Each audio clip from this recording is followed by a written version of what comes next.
Hey everyone, this is Judge James, and I'm back with another Shadowdark adjacent video. I'm leery about saying this is like a true Shadowdark only video because this could be something like this could be a DCC video or a Cypher video or anything else where I'm going to use this awesome Inkarnate tool. But for today, I'm going to show how I use it for Inkarnate. And I will say that like in recent weeks, I have probably done more with Inkarnate with my Shadowdark gaming than I have in the last several months with any other map tool. So just some background here. If you've never seen it before, Inkarnate is it's software that you it's like an online tool at inkarnate.com where you can go and create these really great maps. And you can also look at some awesome maps. Like if I hit explore here, I can scroll down and find some pretty great things here to use, and I love a lot of what I see. And I will say that it's probably pretty easy for someone who's never used map software to see this and say, oh my gosh, that is so advanced and amazing and wild, and I couldn't do something like that, so I don't want to try. And I'm here to tell you that I am not great at this. I would say I'm mediocre, right? as as uh, as as uh, as at best, right? I was gonna say Morton Joe, as a Morton Joe would say, I'm mediocre at best on this, but I still think it's a worthwhile tool to show off, and it's just to share how I'm using it with my Shadowdark gaming right now. I'm gonna take you into just this. I'm gonna get into a couple of the maps I'm using right now, and then we're gonna create a map, and I'll show you, how to use Inkarnate, not just to design and draw maps for your campaign, but how you could use even an overworld map, a very simple overworld map, to organize your campaign, to organize campaign notes. So yeah, and as I go through this, obviously comment below any questions you have. This is not freeware, so I think it's like $26 a year, I think, to have it. It's totally worth it. I think it's worth every penny as long as you use it, right? And if you don't use it, I mean, a lot of folks post these to Instagram. You can follow Inkarnate on Instagram. I'm sure you can follow them on Twitter. I'm not on Twitter anymore, so I'm sure they're there. Maybe they're on Facebook. You can see other people's maps and see how they use them. So anyway, so we're going to go into the one I'm using. I'm going to go into the edit tool. This is my map of the Scraylands. The Scraylands are the domain that I'm using for all of my Shadowdark campaigns. So I'm setting most of my gaming in an area called Barinth. It's a town called Barinth, and it is on the edge of the Viridian Sea. It is just north of a place called a city-state called Venisium. And I built this map at the very beginning of my quest to explore Shadowdark, and I knew I wanted to put a place, put like a region down where I could plop down some towns, some cities, and explore the setting while giving a lot of open area to fill in with things that maybe are third-party products. For instance, if you take a look, you can see Khazad Moor is right here. We're exploring. This is from a product off Drive-Thru RPG I picked up. So that's where I plopped Khazad Moor. The Lost Citadel, which is in the back of the quick start rules for Shadowdark. That's I plopped that down here. For me, this is my this is a world that's going to exist, that all of my games in Shadowdark will take place in what I'm calling the Scraylands. And it's like a living world. So if something happens to a character here or there, like Marston the Thief is one of the characters from the pre-gens, is dead in this world. He cannot come back because he died in Khazad Moor.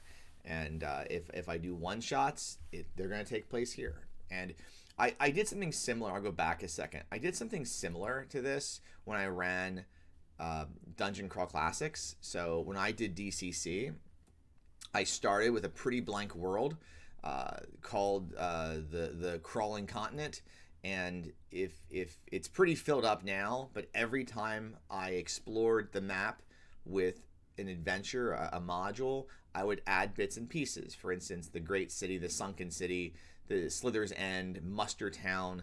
This is all from the Purple Sorcerer Adventures. The Shutter Mountains from the Chain Coffin, that's right here. From Ugly Bottom to Bent Pine to Heorot, which is out of the Shadow. What's it called? My brain is just. It's not with me today. It's out of one of the modules. Heorot's in here. 5 points from the inn at 5 points. The Savage Kings. Not Tomb of the Savage Kings. The other one, Doom of the Savage Kings. That's where Heorot's from. My gosh, I'm just, it's terrible. And then Portnell, Corpse Tower, Frostfang Mountain, Never Thaws. Everything here is essentially, I would fill this in. When we do an adventure, I would plop down a town. Escape from the Shrouded Fen, boom, right there. We'll put some trees in there. So I loved doing this. I especially loved as time went on going back to this map and say, hey, we filled this in, we've added places. So I've done the same thing with the Skraylands. And, so my party, my players, I can zoom in here. My players started in the little town of Barinth, where they went to the Chamber of the Demon. Then they had to go to the Silken Marshes. They were in Elsara's Island. They just finished in Old Town, and now they'll be taking a quest to Khazad-môr. And I've been leading up to this, and I really love that module, and we're gonna explore it. But there's a lot of blank space to use here. And some of this is just notes and I just made up crap. And this is really easy to do on your own. So we're going to do that. We're going to come up with a quick map and just show you that, like, if this looks like something you'd want to do, then cool, because maybe you could put something together. So we'll do a quick area map, regional map, and then we'll move on from there. So we're going to back up a bit. And we're going to create new map. So when you create new map, you have some examples. You could do a fantasy battle map. You could do a watercolor city, a watercolor battle map, a fantasy regional high def map, parchment world, and fantasy world. All right, and I do actually some examples here. So I'll pull some examples from here for a moment. So in the Skraylands, there is Barinth, and here is Barinth. So I used Barinth with the high def features to make it, to plop that down, and boom, this is where our adventures take place. What we do is when we game at the table over here, we have this map up in the background when we're doing things in the city, in the town. It's not really a city. It's not much of anything there. And this is a good time to note that you can use Inkarnate for more than just creating maps. You can use Inkarnate for a note-taking tool as well. So for instance, I can look at, I can put notes here. I can see there are some notes in place. For instance, the Temple of the Four Lords. If I click on that note, edit. This is where Sister Maeve runs the temple, although she herself is a first-level priest. Imric of the Brink, the dwarf priest of Ord, is a traveling hairless surface-dwelling dwarf banished from Khazad-môr years ago, allied to the party. The PCs reside in Temple of the Four Lords, following repeated good works for Sister Maeve. That has all occurred during the game. So that when we started, I had just written Temple of the Four Lords, and that's all I did. But I wanted to take some notes in the town. I could do this in a separate file. I do keep several Google Docs. But I did find it easier just to put notes in the town map itself. I know that if I click on the docks, that's where Stabon, brother to Sister Maeve, is hanging out. The players met him recently. The Tree of Whispers, I know that's where Polyp the Ratling still dwells, along with his rat friends Kisses and Husk. So I can definitely recommend playing around with adding notes, and we'll go back to that in a second. So the Skraylands itself, this is a parchment world. So Barinth is a high def world. And then I have an example of this is my favorite map. This was an all-dayer. This one, like we're gonna right now create a quick parchment world just for basic needs, just because I love maps. I love creating maps. I used to love creating maps on graph paper, but that's just time I don't have anymore. If I look at the Venisium, this is like my pride and joy. This is all day on my birthday. I created this. This is a watercolor city. And yes, a lot of this I had to add one piece at a time, but there are ways to do it quicker and simply. So again, this took me some practice. If I go back to some of my older maps from previous campaigns, you could see a place like Mirelurk, which is from a short-lived Fantasy Age campaign, ain't much there. And I would even say that a place like Zerlina's Rest, also from one of those campaigns, I may co-opt this for a town in my Shadowdark campaign. I like the map, but it just doesn't feel. It feels kind of like a fort, like an institutional fort or something. I've definitely gotten better. So let's create a map. Let's create a new map, and we're gonna do Parchment World. All right, and we're gonna choose this style, and we're gonna choose it to be a landscape world. So there are so many. I want to back up for a second. I keep backing up. There are so many better videos about how to do this too. This is like, if we get through this and you think I want to learn about that, stop watching the Living for Crits video on this and go watch a video from someone who's really mastered this, because my way of doing this is very simplistic. If anything, I'm just trying to show that this can be done and done easily. And I don't want people to think that this isn't something that they themselves can do. Here we go. So what I wanted to do with this actually is I was thinking it'd be kind of cool to. I know that there are several adventures out there, several hex crawls that existed. Something like Hot Springs Isle, which I don't own, but I like to play in at some point. My friend Mark, maybe he will run us through it at some point in Shadowdark. I know it's not for Shadowdark, but you can put it for anything. I know that there is an adventure called Moon Slaves of the Cannibal Kingdom for DCC. I've always wanted to run. That plays like a hex crawl. I love those island adventures because my first AD&D second edition character, he was killed on the Isle of Dread. I've run Isle of Dread itself several times, so I don't have an Isle of Dread style locale in my world. So let's create one, all right? And what I'm going to do here, I'm going to back up a second here. I'm going to go and look at the Skraeland's map, and Minax. Is it Minax? Yeah, Minax looks interesting. So I can make the map. I could zoom in on Minax and make that into something that's more fleshed out. So let's do that. So I know that it kind of has it's kind of triangular, a weird triangular map. So back create map, we're going to go to Parchment World. We're going to choose style. We're going to make it a square map. I think that's fine. And here we go. So very first thing to do, I'm just going to create a triangle, not a square. I'm going to create a triangle. This is how I do it. All right. I'm going to get a basic shape of the map. And boom, we have a triangle. So what I'm using here is an add and subtract feature. These are the mask tool. So you can change with this. You can change the shape of what you're adding. You can, so I've added land. I could subtract land if I wanted to. I could, also you can Control Z and undo it. I could subtract my name in it. That's a little vein there, right? Jim, exclamation point. Look at that. That's great. We're not going to do that.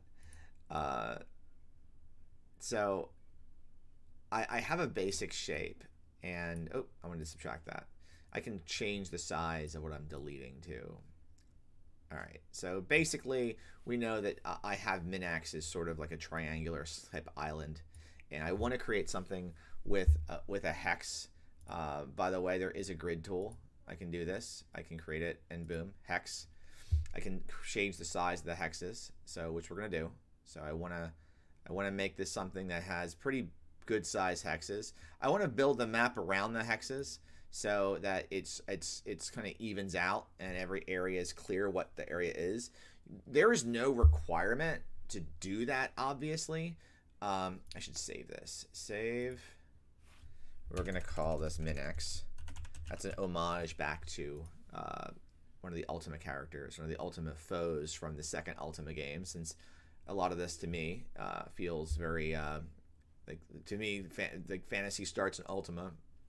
I've used hex-based maps before in Shadowdark. I ran a year-long Mutant Crawl Classics campaign using this, where I made decks of a generation ship. The whole campaign was based on my spin on Metamorphosis Alpha, and I made these decks. I made it kind of hex crawly, but we're gonna make this really hex crawly. So I want to come up with a logical design and shape to the map. So I'm gonna kind of like clear out some areas here that, you know, just to even this out a little bit here, make this more. We know this is water.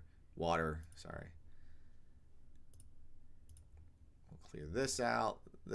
I've got like the subtraction tool sort of at the same size or similar in size to the hexes. I can change the size with this tool here.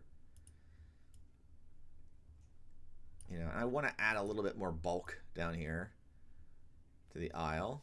I want to have it look at least somewhat like it did on the map before. And I want it to look organic, right? So now I'm starting to get like that. It kind of looks a little like Sicily, maybe, kind of. I want to narrow out the top a bit as it comes to a point.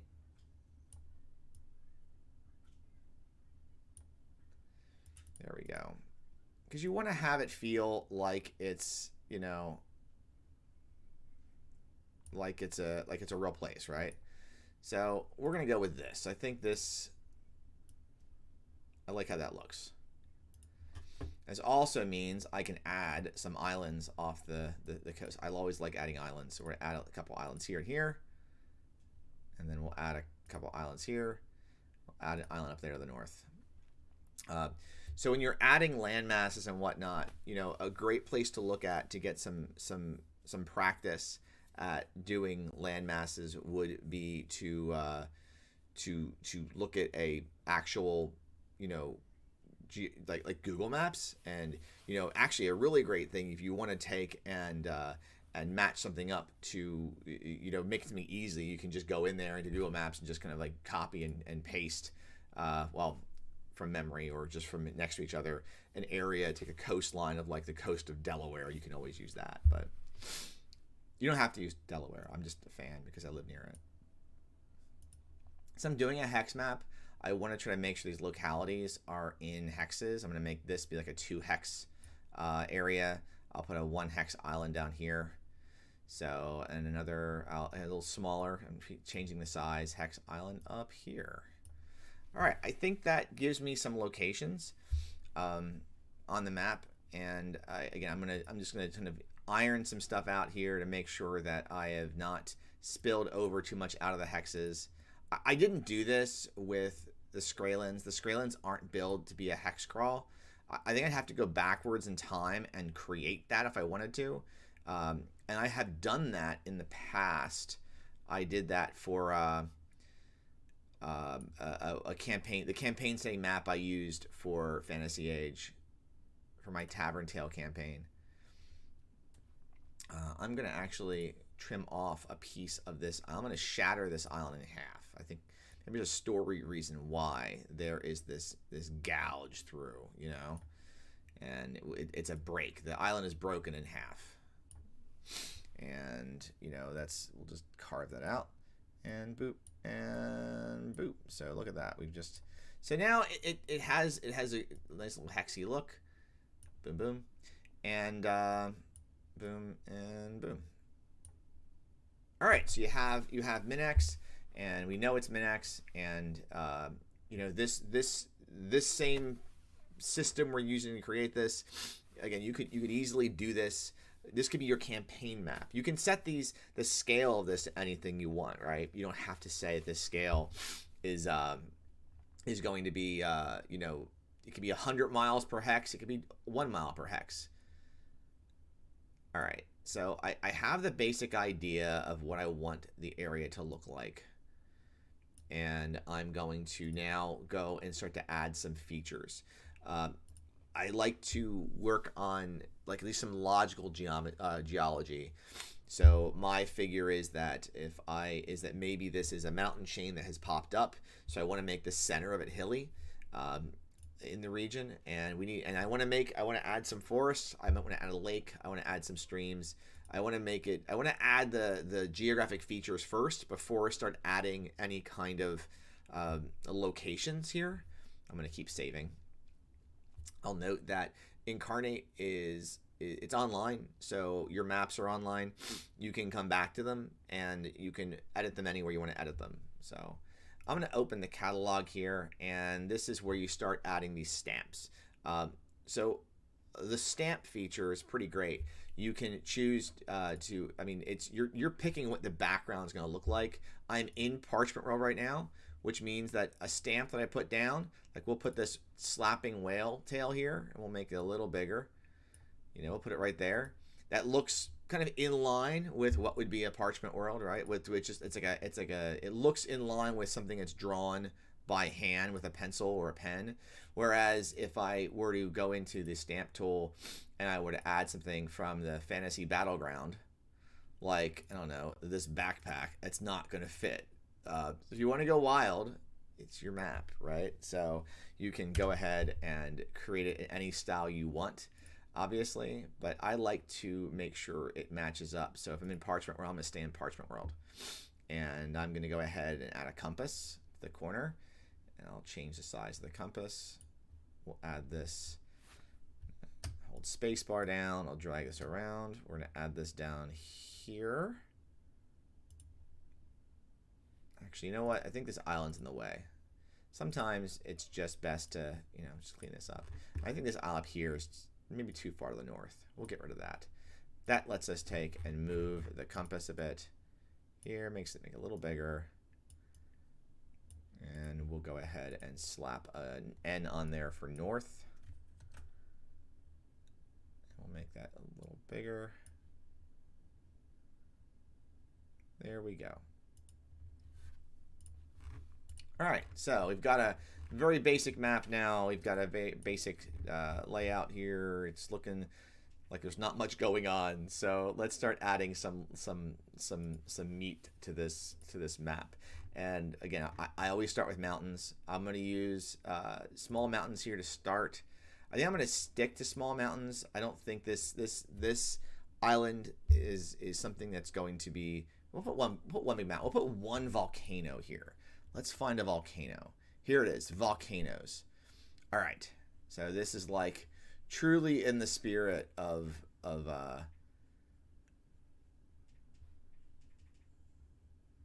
Isle of Dread, and we will pop a volcano like right in the middle of the map. And I have the size at 190. I could put it, you know what, I'm going to drop it. I'm going to actually change the scale. I'm going to put the stamp in there so I have it this size. I don't know what the size means. I'm sure someone says that's so many pixels. But you know what, I like the size scale because boom, that mountain, that volcano fills the hex. And we'll pop that there. And then we'll start adding some other mountains. So we'll add small mountains. But you see, look at the scale. The scale doesn't work with that. So I don't know. Maybe we'll add large. Maybe let's see if large mountains fits this better. We'll just go with large. Yeah, it does. Okay. So I have it separate with random stamps. I can add these mountains in several ways. All right. So I can add them one at a time, like this, and I can add it where each time I click it, it's going to be the same mountain. That's the same as this, the same as this, the same as this. So I can do that. The other option of hit random stamps, it will put down, each mountain will change a little bit. So if you want to make it more organic and not like you want to just have it, the software work for you to add some variation, then let the software work for you, and it'll fill in the details. It'll bounce around in what it's adding. There are 6 potential mountains here. It changed each one for me. Another way you can add them is you could just click down and pull, and that'll just give you a whole string of mountains. The other option is you can make an area of mountains. So we can say, boom, tons of mountains. Fortunately, you can change the placement density and say maybe we're going to add just a few. If I was doing a larger map and I wasn't doing a hex map, that's something I would do. When we add trees and forests, we're going to do that. So for right now, we can just say this is going to be an area. It's one mountain at a time. I think that works. And you know what? We're going to add a volcano off down here. Think about this when you look at mountain ranges. They tend to come, in a line, or it's a stretch of mountains. So I think that at the edge of this, to put another volcano, I want one that looks a little different than the one we just used. We'll put that one there. There's a mountain, there's a volcano on that island. And then, so we know these mountains now stretch from, northeast to southwest. And they're kind of carving this area in half. We're going to add some hills. So let's find hills. Here's the hills. And with hills, we will take the hills and make those be something I fill in by area. So I'm going to make an area of hills, something that fills a hex. I'm going to change the density of the hills.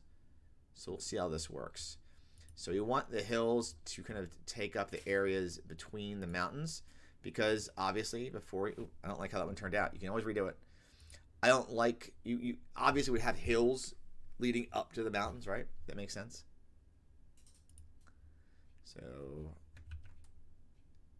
if you do it this way, it kind of speeds the process a little bit.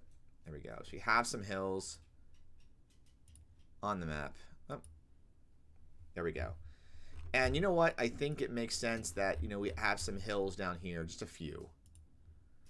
So we'll add a few hills. Oh, too many hills.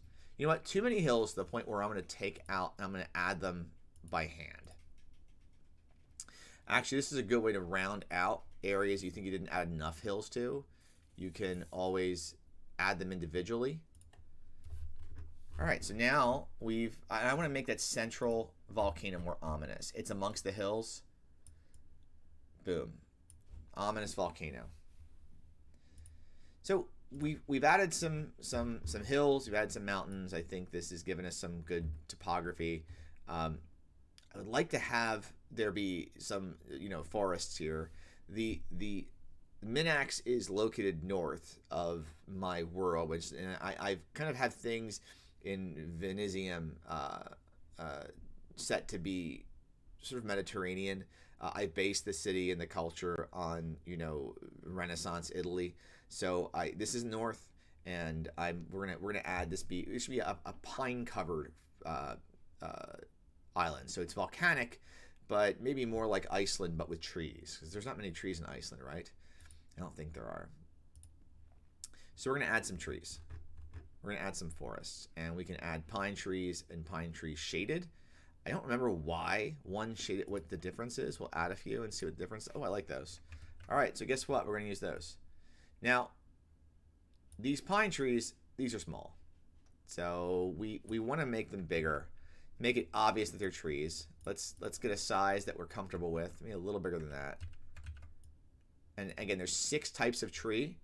So if I add the area tool again, I'm a little more controlled. So I'm gonna change the area tool like this. We'll make this be a very pine covered island. We'll add some trees in here. And we'll have this forest stretch along the coast here. Up here. As it's getting thinner, I'm gonna make some of the trees off the coast. So I've added a bunch of trees, but I want the trees to be like a ridge going along the mountain, the hills on that side. So I am, no, not texture, wrong thing. I'm going to change the area a bit, shrink it down. I'm going to paint some more trees on there, some tiny trees, happy trees, right? I'm unleashing my inner Bob Ross doing this. A couple can get on the dunes, or the hills. I keep saying dunes, that's fine. There's no mistakes in Inkarnate, right? Just happy little things. So there we go.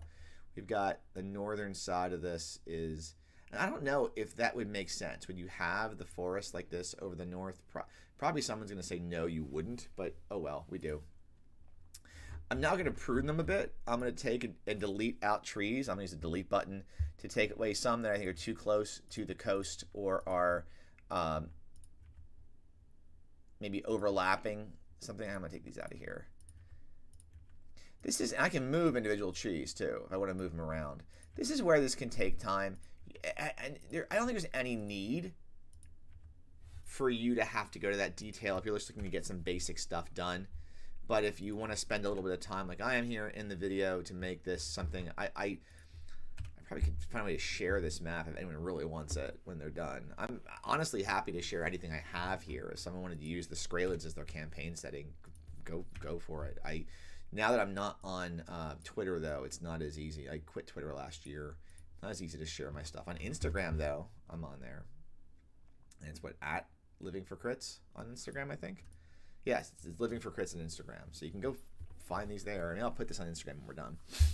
All right, so I've got some forests here, some forests along the coast. I'm going to add some forests down here. Actually, I want to add a lake. I think a lake would be cool. And maybe a lake that is a large lake at the base of this mountain here.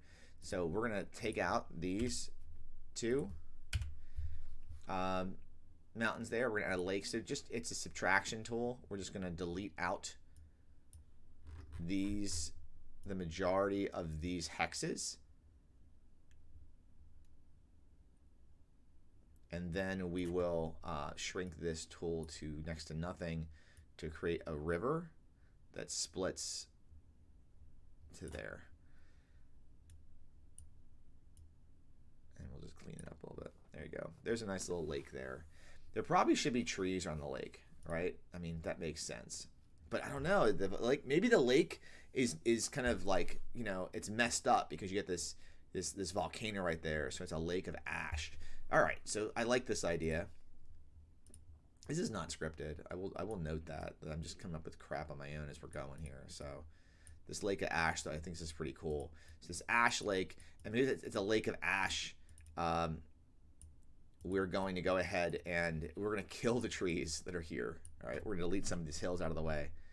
We're going to kill all the trees that are along this lake. And to do that, we're going to go to the catalog again. Dead trees. Here we go. Now, I want to add these more tactically, more carefully. Tactically is not the right word for this. I want to add them in a way that's more individual.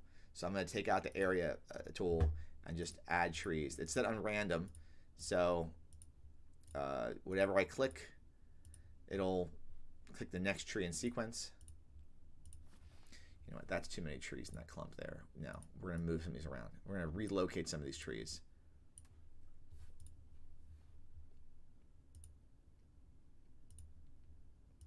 So the unfortunate effect of this volcano has been it's killed a lot of these trees nearby. It just erupted. So there was a forest there, but the forest is dead.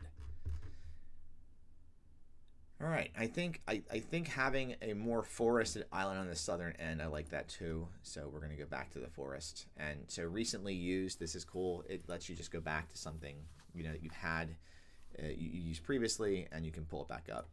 And we're going to add trees. If you're not careful, you can spill your trees outside onto this little straight here. So you want to go in and grab a tree, delete a tree. So we're going to add a few more trees here. Add some trees there. Add some trees there. Add some trees there. I'm not adding trees in this spot because that's where we're going to put a town or something. So let's look back to the catalog. Is there anything that is natural that I've missed? Well, I've got some hills, got some mountains. I could have some terrain. I could have a crater. I don't think I need a crater though. So we're going to skip the crater.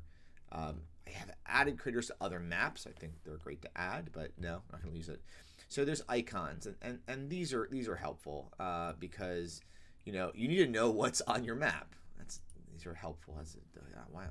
I am not with it today.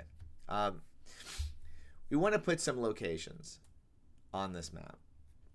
And while hex crawling is fantastic, you want to explore something new that maybe you roll up at random when you get there, we want to have some key locations be located here. And when you're placing these, it can be towns from your own design or that you found online. It can be, that really cool one-sheet adventure you've got off a drive-through RPG. If you want to be we could have easily put, the Minotaurs, the lost. What's it called? We could have put Khazad Moor here if we wanted to. The dwarf. This could be a dwarven island, but I don't know if I'm going to actually say what these are yet. But we're going to just put them down. I will put this on Instagram, so you could go grab it off of Instagram when we're done. All right, I want to say that dwarven, detailed orc icons, detailed human icons. This was so we have dwarf, elven, human, orc, igloo icons, tents, ruins. We definitely want ruins at some point. Let's look at some human icons. We have towns. We have single buildings. I don't know if I want to use any of those. These are more detailed icons. We do not need a town that big. I don't think that this island have a town that big on it to begin with. How about some elven? That's one elven icon. No, I don't want to use that one. I'll tell you what we're going to use here. We're going to go for a... We're going to say there's dwarves, elves. We're going to grab elves. So we're going to... there's a bunch of these. Cool. We're going to add an elven town here. All right, it's near this forest, so I'm not trying to play the stereotype, but I mean elves, a forest, it fits. So right there, boom, elven village. And these elves, maybe they are sea elves. They're on a volcanic island. This is starting to feel a little bit like, I don't know, Elder Scrolls. That was not intentional, but why not, we need a name for the elven town. We'll figure that out later. But so we'll put an elven town there.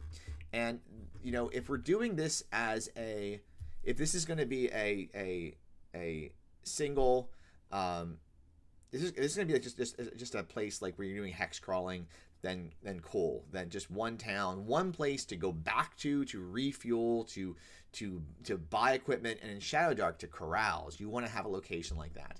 Maybe a secondary location too. But if it's a campaign world, add a few more towns. I like the idea of a secondary location. So we know that these are elves. And I'm going to make a note here. I'm going to just say, for right now, these are elves. So the other one I'm going to say are Nords. They're humans.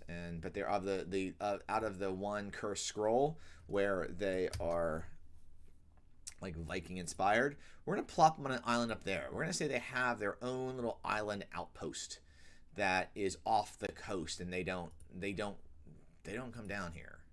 We're going to make that island a bit bigger. We're going to fill out that whole island with some more dirt. We're going to give it a little tail into this. I'll have it run parallel into this area here. So there we go. We have an extra area, and we'll give that a few trees as well. I'm going to change the area and change the density.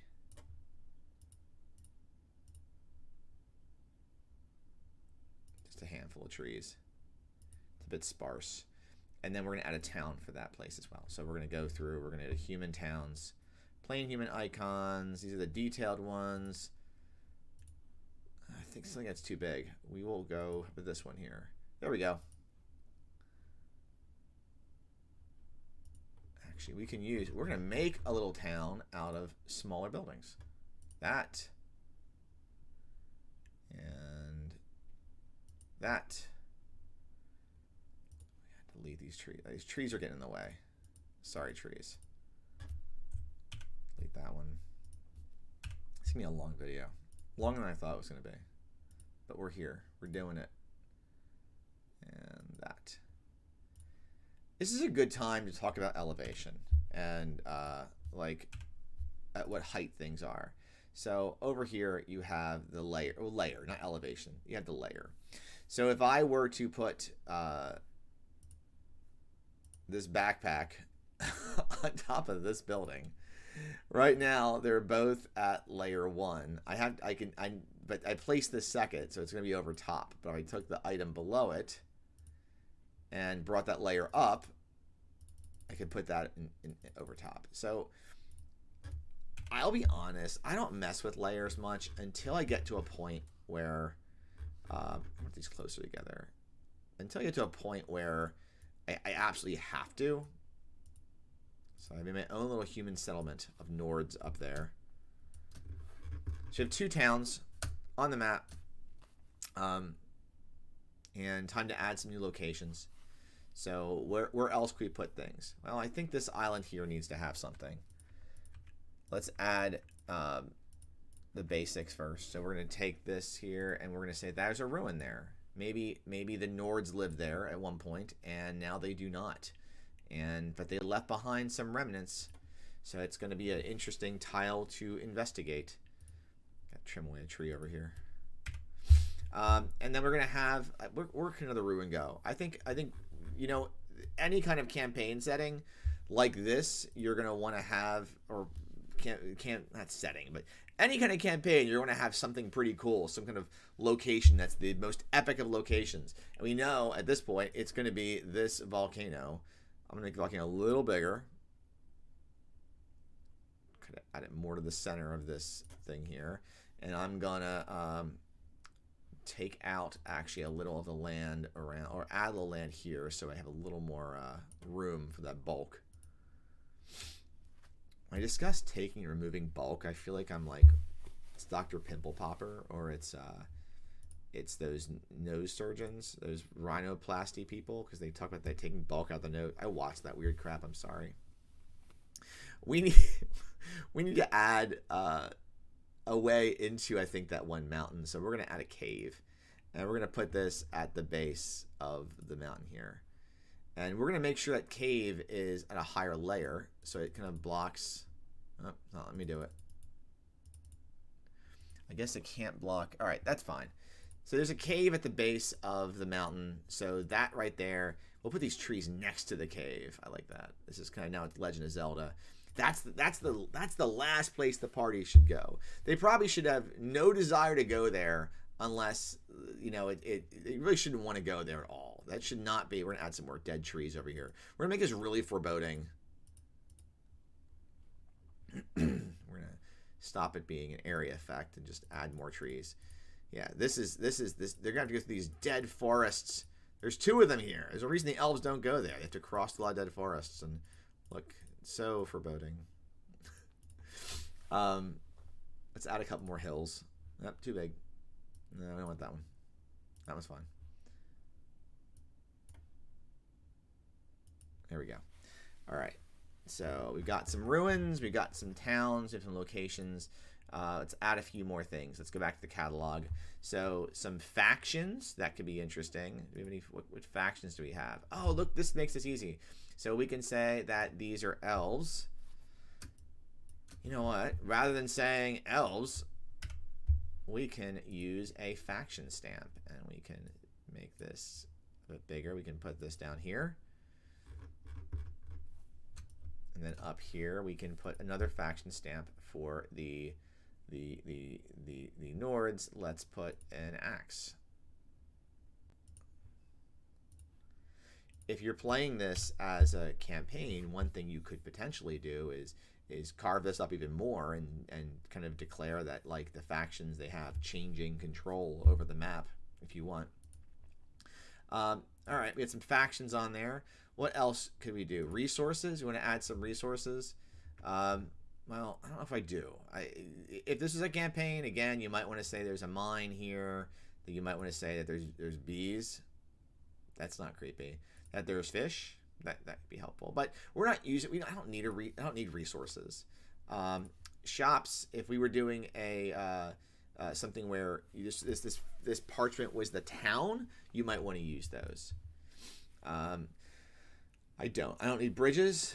Extra locations. All right, here we go. No, not here we go. I don't need any of these either. All right. Maybe symbols aren't for us right now. Let's stick with icons. And where were I like the orc icons for bad guys. So we're going to add some orc icons. And these are going to be, there are going to be some folks. I think that you have in this map, if I'm going to use Minax in the campaign, at this point I'm going to. What I would say is that the elves control the southern island, and that's where their outpost is. Maybe this is an elven civilization at some point. They've ruled the whole islands. I like that. Wait, crap. We need more ruins now. Now that I said it, we're going to do it. We're going to add some more ruins. Some more elven ruins.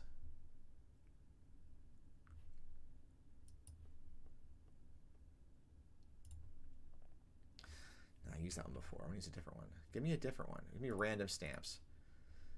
Make them a little bigger. We'll add a stamp there for a ruin. We'll add a stamp here for a ruin.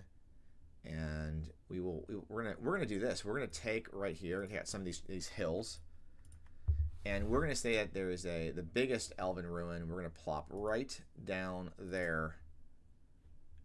Come on, be a little bigger. And maybe that was the capital. You know what? It'd be a good idea right now to figure out who that is. We can make a note here so we have it for ourselves to say just. Under note lore, old capital of the Elven Isle, the Elven city-state, old capital, old city-state. I'm trying to set up this setting for myself as a place with city-states because Dark Sun. So, original location of the Elven capital of Minax. Let's make it more elvish. Minax Thoros. It's there. Look at that. So I have a note there. It's untitled, and which is fine. It's at least I have it there, and I can kind of come back to it if I want to come back to it. Okay, so you have some ruins. You have 1, 2, 3, 4 sets of ruins. Let's put some other interesting locales on here that people might want to go explore, investigate. Our orc icons, we're going to put those on here. So I think some monsters should be in control of this area. So let's say we put some monsters in control, and we'll say they can be orcs. I don't like orcs being bad guys. Mostly because of Orc Dave from Rat Queens. So I mean, you can't fight Orc Dave. These can be just you insert your own. We're not making a whole campaign setting here.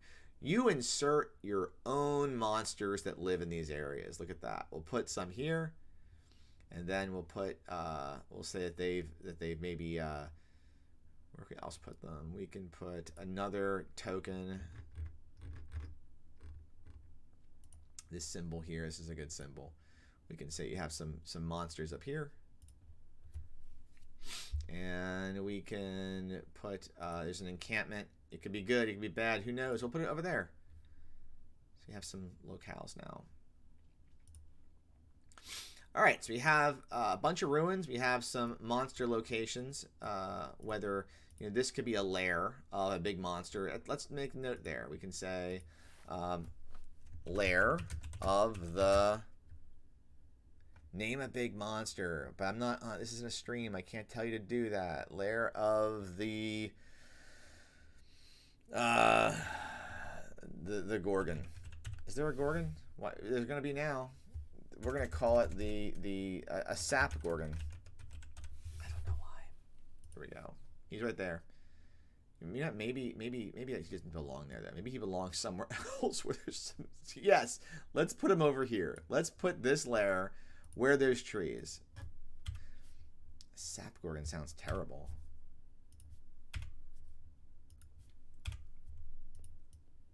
There we go. Lair of the sap Gorgon. That's a thing now. All right, let's look at the map. Let's back up for a second. We want to spread equally the joy of stuff to explore.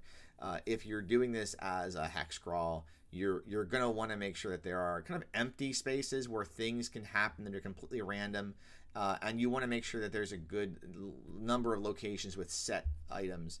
We've got let's count this out. We have 1, 2, 3, 4, 5, 6, 7, 8, 9, 10.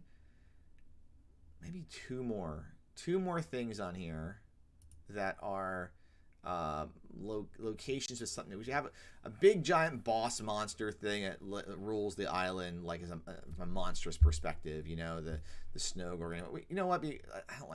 I'm coming back. I don't like snow gorgon. We're gonna say lair of the snow dragon. That could be a frost dragon, an ice dragon, a white dragon, whatever you want to call it.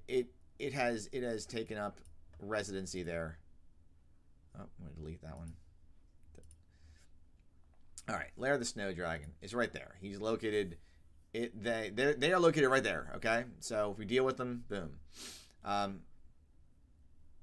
see. If we do two more, we can say that there's going to be to back to the tiles. This is an old mine, right? I think an old mine could be fun. Let's go ahead and toss that on here. That there's a mine in these mountains here. And we're gonna pull that one up a bit. There we go. So there's a mine there, and we'll add one more. It is a mine, right? Oh, that's a mill. Wait, time out. Not using that one. That's a mill. That's a mine. We'll put that mine right there. And it's hard to see, but it isn't now. I think that's a mine. Cool. So mine in those hills.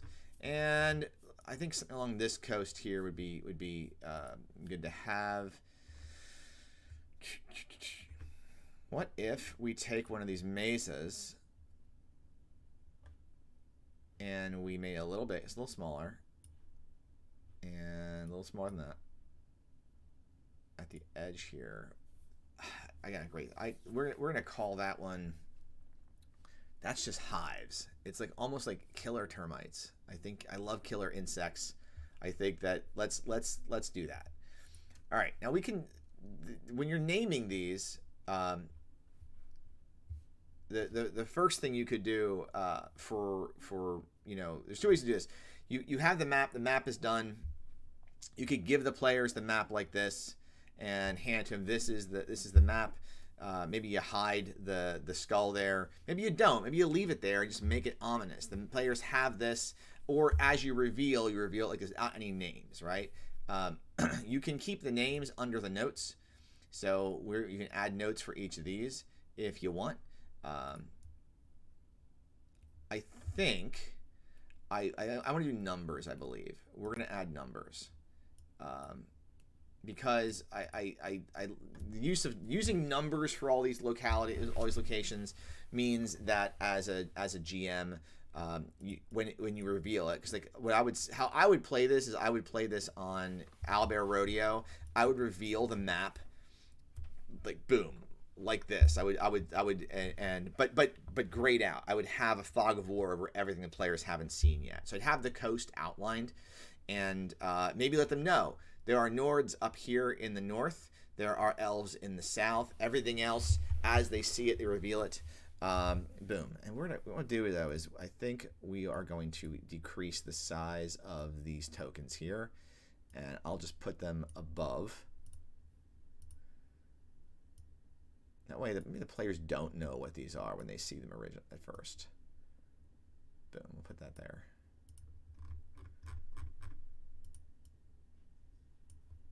All right, done. Look at that. All right. I think we're coming up. It's going to be over an hour video. On one hand, I'm sorry. On the other hand, I'm not sorry. So as you can see, it can take some time to do one of these, but I think it's worth it. I think you'll have, as a GM, especially if you're a new GM, there's something more satisfying in seeing players explore a world you've created, I think. All right, so we have the village, you have the 10 Nords, you have elves. You can name them whatever you want. I'm not going to bother naming them. Maybe I will. I'm gonna name the one I'm gonna name the human ones. So, we are going to call and we're going to change the size of these. We will call the town in the north. I don't know. Isn't the location in Vikings, isn't it Kattegat or something like that? So we'll go backwards. We'll call it Gatticut instead. We'll add that right there or right below. I want to make that stand out a bit more. If I make it a little bigger, Gatticut, there we go. And then the area to the south, I'll use the same size font. The Elven area, we're going to call that, so we have, the Isles calls Minax. Call it New Minax. I don't like that. Need a name. We'll go with, I don't know, like Fauna. There we go. No, it sounds like someone is saying sauna and can't pronounce it. Well, sauna means like a hot spring kind of thing, right? So let me back up a little bit here. I have a character in Demon Lord named Somnos. I'm going to name this town Somnos.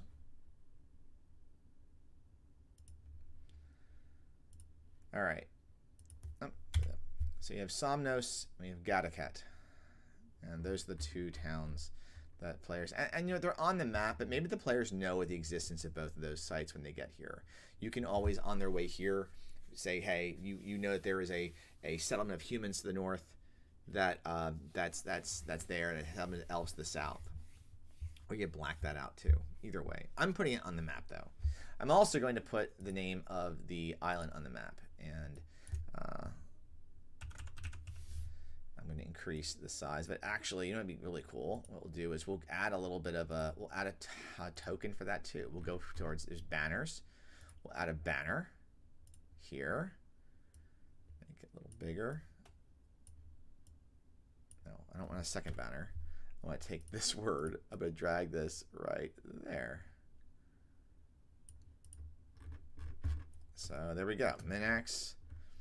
And now we need a system for what is what. We're going to go with numbers. So 1. And we'll make these smaller. So you have... no, I don't want to make it sideways. All right, change the angle by accident. We want to make it a 0-degree angle. No angle. So if we make this 1, and then 2 we'll put as Somnos. No, this is 1.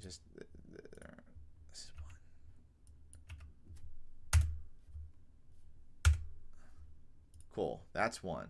All right, next. 3 we'll put as the I think numbering wise it'd be best to put it at what are the easiest to get to. 3 there. We'll put 4 there. Why is it changing it? So now I can't use the software apparently. I'm not good at this.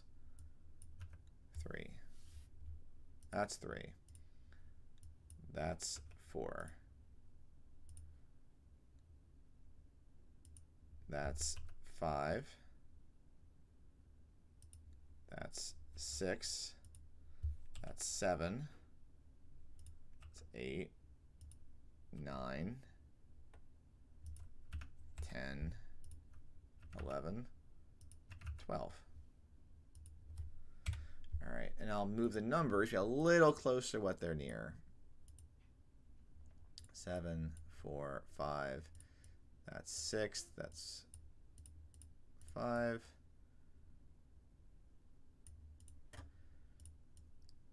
That's 9.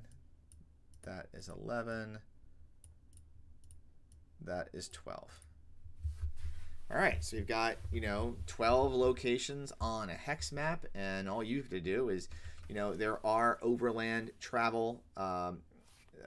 There are encounters that occur in Shadowdark that are in the core book. If you go and get that, if you go and do the late backer for Shadowdark, you can go find them, and you essentially you can roll encounters as you travel through anything that doesn't have a name. Then grab this map if you want, and then go fill up whatever you want to put in there. Honestly, if you want, you could change Somnos to being Dwarven, and then you can change 8 to be Khazad Mor, and boom, you've got a it's a Dwarven island, not a. You know what I'm gonna do?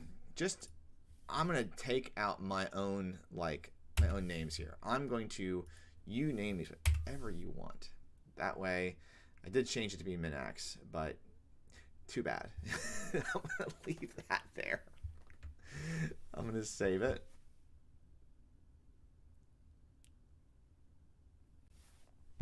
I got an idea actually.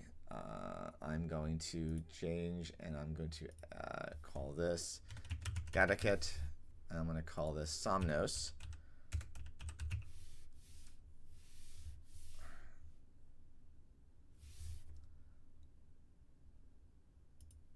And then I'm going to do I'm going to, let's see. No, I was going to save it and export it 2 different ways. Yeah, if I export it this way, I'll save that one, and then I'll put one up that doesn't have any names on it. How about that? I'll take Minax and Gadakit and Somnos off, and I'll put that one up on Instagram, and I'll put the one with the names on Instagram. And then you can use it, or you could not touch it again, because it's a terrible map that I made in an hour. And yeah, but it's mine, and I like it, and let me say, I think it looks nothing at all like where I had put it on the other map, right? Let's go see how close was I? Probably not very. Not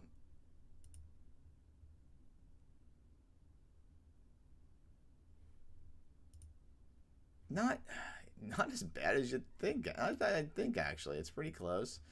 What I could do if I wanted to is I could go ahead and delete the ruins there. I could add this, and I could subtract this, and I could do that, and now I have Minax, and now it looks a bit more like I'm going to save this map of the Skraylands. So, anyway, that's sort of, I guess, the majority of the tutorial for how I use this to create overworld maps. This would be a very long video if I was going to do a town. I did do a map today. I'll post this one too. I did do a map today of what I'm calling the Laundry of Defilement. I'll put this one on Instagram just because I think this is a fun map. This was I've not used the map to create an encounter yet. I did it today for the first time. This is so basic and so lame, but I don't know, it was fun. This idea here is the storyline is these diminuitars. They're miniature minotaurs. Several of them have come across this weird pool that, while disgusting, has bizarre cleaning qualities. And these diminuitars have made an alliance with an intelligent gelatinous cube and his partner, a living tentacle, just a tentacle. All right. And are doing laundry services for ogres nearby. That is their laundry. And they have them washed in this weird, grotesque basin of fetid liquid. And the soap comes from enslaved fairies that are kept by a giant rock in there's this little area back here where it's lit by captured moonlight, and it keeps these glowing little plants alive, and the fairies are forced to farm this and give it to the diminuitars, and they of course clean laundry. And this is a 10-part encounter, right? It's you go in, you explore, and you explore the laundry of defilement. And I'll put this out there too. I'm going to use this one for my players. I think we're going to I'm making this, they're going to be heading to Khazad Mor starting tomorrow, so I think I might make this one of the things they encounter along the way. Is this place. So that's it. Again, if you've watched the whole thing, congratulations, and thank you for being here. And I guess go game. I'll take care, everyone.